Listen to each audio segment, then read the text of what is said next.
ಪ್ರಿಯ ಸ್ನೇಹಿತರೆ, ಗುರುಗಳು ಎಂದರೆ ಕೇವಲ ಉಪದೇಶವಲ್ಲ, ಸಂಕಷ್ಟದ ಕ್ಷಣದಲ್ಲಿ ಕೈ ಹಿಡಿಯುವ ದಿವ್ಯ ಶಕ್ತಿ. ಮಂತ್ರಾಲಯದ ಮಹಿಮೆ. ಲೋಕವಂದಿತ ಗುರು ಶ್ರೀ ಗುರು ರಾಘವೇಂದ್ರ ಸ್ವಾಮಿಗಳು. ಶ್ರೀ ಗುರು ರಾಘವೇಂದ್ರ ಸ್ವಾಮಿಗಳು ಮಧ್ವ ಪರಂಪರೆಯ ಮಹಾನ್ ಯೋಗಿ. ಅಪಾರ ಪಾಂಡಿತ್ಯ, ಅಚಲ ಭಕ್ತಿ ಮತ್ತು ಅಪಾರ ಕರುಣೆ ಇವೆಲ್ಲ ಒಂದಾಗಿ ಬೆರೆತ ಮಹಾತ್ಮರಿವರು. ಬಡವರೇ ಆಗಲಿ, ರೋಗಿಗಳಾಗಲಿ, ದುಃಖಿತರಾಗಲಿ ಅಥವಾ ನಿರಾಶ್ರಿತರಾಗಲಿ, ಯಾರೇ ಬಂದರೂ ಗುರುರಾಯರು ಅವರನ್ನು ಕೈಬಿಡಲಿಲ್ಲ. ಅವರ ಧ್ವನಿಯಲ್ಲಿ ಶಾಂತಿ, ಅವರ ದೃಷ್ಟಿಯಲ್ಲಿ ಕರುಣೆ, ಅವರ ನಡವಳಿಕೆಯಲ್ಲಿ ದೈವಿಕತೆ ಇತ್ತು. ತುಂಗಭದ್ರಾ ನದಿಯ ಪವಿತ್ರ ತಟದಲ್ಲಿರುವ ಮಂತ್ರಾಲಯ ಗುರುರಾಯರ ಪಾದಸ್ಪರ್ಶದಿಂದ ಒಂದು ಮಹಾಕ್ಷೇತ್ರವಾಯಿತು. ಇಲ್ಲಿ ಅವರು ತಪಸ್ಸು ಮಾಡಿದರು, ಶಾಸ್ತ್ರಗಳನ್ನು ಬೋಧಿಸಿದರು, ಭಕ್ತರ ದುಃಖವನ್ನು ತಮ್ಮದು ಮಾಡಿಕೊಂಡರು. ಮಂತ್ರಾಲಯಕ್ಕೆ ಬಂದವರು ಕೇವಲ ದೇವರನ್ನು ನೋಡಲಿಲ್ಲ, ಒಂದು ಅಜ್ಞಾತ ಶಾಂತಿಯನ್ನು ಅನುಭವಿಸಿದವರು. ತಮ್ಮ ಅಂತಿಮ ದಿನಗಳಲ್ಲಿ ಗುರು ರಾಘವೇಂದ್ರ ಸ್ವಾಮಿಗಳು ಒಂದು ದಿವ್ಯ ಘೋಷಣೆಯನ್ನು ಮಾಡಿದರು. ತುಂಬಿದ ಸಭೆಯಲ್ಲಿ ಅವರು ಹೀಗೆಂದು ಹೇಳಿದರು: ನಾನು ವೃಂದಾವನ ಪ್ರವೇಶ ಮಾಡುತ್ತೇನೆ.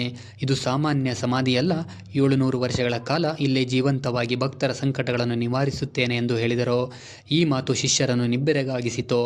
ಆದರೆ ಗುರುರಾಯರ ಮಾತು ಯಾವತ್ತೂ ಅಸತ್ಯವಾಗಿರಲಿಲ್ಲ. ನಿಗದಿತ ದಿನ ಬಂದಾಯಿತು. ಗುರುರಾಯರು ತುಂಗಭದ್ರಾ ನದಿಯಲ್ಲಿ ಸ್ನಾನ ಮಾಡಿ ಪೂರ್ಣ ಧ್ಯಾನಾವಸ್ಥೆಗೆ ಪ್ರವೇಶಿಸಿದರು. ವೃಂದಾವನದೊಳಗೆ ಪದ್ಮಾಸನದಲ್ಲಿ ಆಸೀನರಾದರು.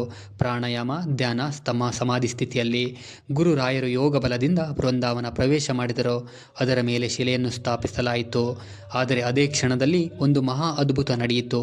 ವೃಂದಾವನ ಮುಚ್ಚಿದ ನಂತರವೂ ಅದರೊಳಗಿಂದ ವೇದ ಮಂತ್ರಗಳ ನಾದ ಕೇಳಿ ಬಂದಿತು ಎಂದು ಭಕ್ತರು ಹೇಳುತ್ತಾರೆ. ಅದು ಸ್ಪಷ್ಟವಾಗಿತ್ತು, ಗುರುಗಳು ಒಳಗಿದ್ದಾರೆ, ಜೀವಂತವಾಗಿದ್ದಾರೆ ಎಂದು. ಅದರ ಕಾರಣಕ್ಕೆ ಶ್ರೀ ಗುರು ರಾಘವೇಂದ್ರ ಸ್ವಾಮಿಗಳ ವೃಂದಾವನ ಸಮಾಧಿಯಲ್ಲ, ಅದು ಒಂದು ಜೀವಂತ ಸಾನ್ನಿಧ್ಯ. ಅಂದಿನಿಂದ ಇಂದಿನವರೆಗೂ ಮಂತ್ರಾಲಯದಲ್ಲಿ ಅನೇಕ ಅದ್ಭುತಗಳು ನಡೆಯುತ್ತಿವೆ. ಸಂತಾನ ಇಲ್ಲದವರಿಗೆ ಸಂತಾನ ಭಾಗ್ಯ, ರೋಗಿಗಳಿಗೆ ಆರೋಗ್ಯ, ಆರ್ಥಿಕ ಸಂಕಷ್ಟಕ್ಕೆ ಪರಿಹಾರ, ನ್ಯಾಯಾಲಯದ ಸಮಸ್ಯೆಗಳಿಗೆ ದಾರಿ. ಭಕ್ತರು ಹೇಳುತ್ತಾರೆ, ಸಮಸ್ಯೆ ಹೋಗದೇ ಇದ್ದರೂ ಅದನ್ನು ಎದುರಿಸುವ ಶಕ್ತಿ ಬರುತ್ತದೆ ಎಂದು. ಅದೇ ಗುರುರಾಯರ ಕೃಪೆ ಅಲ್ಲವೇ? ಇಂದಿಗೂ ಅನೇಕರು ಕನಸಿನಲ್ಲಿ ಗುರು ರಾಘವೇಂದ್ರ ಸ್ವಾಮಿಗಳನ್ನು ಕಂಡ ಅನುಭವವನ್ನು ಹೇಳುತ್ತಾರೆ.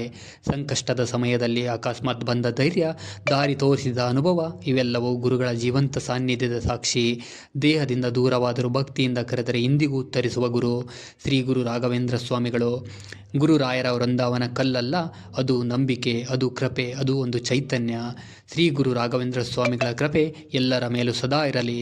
ಗುರುರಾಯರಿಗೆ ಜಯವಾಗಲಿ. ಎಲ್ಲರಿಗೂ ಒಳ್ಳೆಯದನ್ನು ಶ್ರೀ ಗುರು ರಾಘವೇಂದ್ರ ಸ್ವಾಮಿಗಳು ಮಾಡಲಿ.